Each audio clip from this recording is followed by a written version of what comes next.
सफला एकादशी का नाम ही इसके प्रभाव को दर्शाता है। मान्यता है कि जो व्यक्ति श्रद्धा, नियम और संयम के साथ इस एकादशी का व्रत करता है, उसके जीवन में अटके हुए कार्य पूरे होने लगते हैं और बाधाएं धीरे धीरे दूर हो जाती हैं। वर्ष 2025 में सफला एकादशी 15 दिसंबर को मनाई जाएगी। यह व्रत विशेष रूप से शिक्षा, नौकरी, व्यवसाय और धन से जुड़े मामलों में सफलता दिलाने वाला माना गया है। धार्मिक ग्रंथों के अनुसार ब्रह्मवैवर्त पुराण और पद्म पुराण में सफला एकादशी के महत्व का विस्तार से वर्णन किया गया है। इन ग्रंथों में कहा गया है कि यह व्रत लक्ष्य सिद्धि और बाधा निवारण के लिए अत्यंत प्रभावी है और इसे करने से भाग्य भी अनुकूल होने लगता है। सफला एकादशी 2025 शुभ मुहूर्त। सफला एकादशी की तिथि इस बार 14 दिसंबर को शाम 6:49 पर शुरू होगी और तिथि का समापन 15 दिसंबर को रात 9:19 पर होगा। सफला एकादशी का पारण 16 दिसंबर को सुबह 7:07 से शुरू होकर सुबह 9:11 पर होगा। सफला एकादशी की पूजा विधि। सफला एकादशी के व्रत के लिए 2-3 दिन पहले से तैयारी शुरू कर दी जाती है।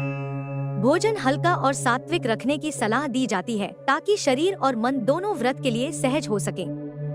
जो लोग मांसाहार करते हैं, उनके लिए इसे कुछ दिन पहले ही त्यागना आवश्यक बताया गया है, क्योंकि मान्यता है कि मांसाहार की उपस्थिति सफला एकादशी के शुभ फल को कम कर देती है। व्रत वाले दिन सुबह ब्रह्मा मुहूर्त में जागना, स्नान करके स्वच्छ वस्त्र पहनना और घर के मंदिर की सफाई करना आवश्यक माना गया है। सूर्य देव को तांबे के लोटे से अर्घ्य देकर दिन की शुभ शुरुआत की जाती है, क्योंकि सूर्य को अर्घ्य देने से कार्यों में ऊर्जा और सकारात्मकता प्राप्त होती है। इसके बाद भगवान विष्णु और माता लक्ष्मी की पूजा की जाती है, जिन्हें पीले वस्त्र बिछाकर चौकी पर स्थापित किया जाता है।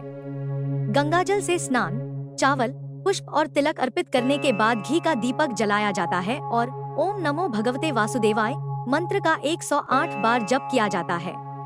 इस दौरान पूजा करने वाला व्यक्ति अपनी मनोकामनाएं स्पष्ट रूप से भगवान के चरणों में रखता है, चाहे वह पढ़ाई में सफलता हो, नौकरी में उन्नति हो या व्यापार में प्रगति हो। श्रीहरि को अर्पित करें। यह एक चीज भगवान विष्णु को भोग के रूप में पीले फल जैसे केला, संतरा के साथ घर में बने बेसन के लड्डू या बर्फी अर्पित की जाती है। यह ध्यान रखना जरूरी है कि हर भोग में तुलसी दल रखा जाता है, क्योंकि तुलसी भगवान विष्णु की प्रिय मानी जाती है। दिन भर व्रत रखने वाला व्यक्ति अपनी सेहत के मुताबिक निर्जल, केवल जल या फलाहार का पालन कर सकता है। महत्वपूर्ण यह है कि पूरे दिन मन भगवान में लगा रहे और समय समय पर मंत्र का जाप होता रहे, ताकि मन शांत और लक्ष्य पर केंद्रित रहे। सफला एकादशी मंत्र। इस दिन भगवान विष्णु का ध्यान करते हुए इन मंत्रों का जाप करना शुभ माना जाता है। ओम श्री विष्णवे च विद्महे वासुदेवाय धीमहि तन्नो विष्णुः प्रचोदयात्। ओम भूरिदा भूरि देहिनो मा दभ्रम भूर्या भर भूरि खेदिंद्र दित्ससि। ओम भूरिदा त्यसि श्रुत पुरुत्रा शूर वृत्रहेन आनो भजस्व राजसी। ओम आम वासुदेवाय नम। ओम आ संकर्षणाय नम। ओम अप्रद्युम्नाय नम। ओम अनिरुद्धाय नम। ओम नारायणाय नम। ओम हरि कार्तवीर्यार्जुनो नाम राजा बाहु सहस्त्रवान यस्य स्मरेण मात्रेण हरतन नष्टन च लभ्यते। श्री कृष्ण गोविंद हरे मुरारे। हे नाथ नारायण वासुदेवाय।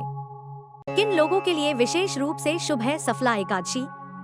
जो लोग लंबे समय से किसी समस्या से जूझ रहे हों, जिनके काम बार बार अटक जाते हों या प्रयास के बावजूद सफलता नहीं मिल रही हो, उनके लिए सफला एकादशी अत्यंत लाभकारी मानी जाती है।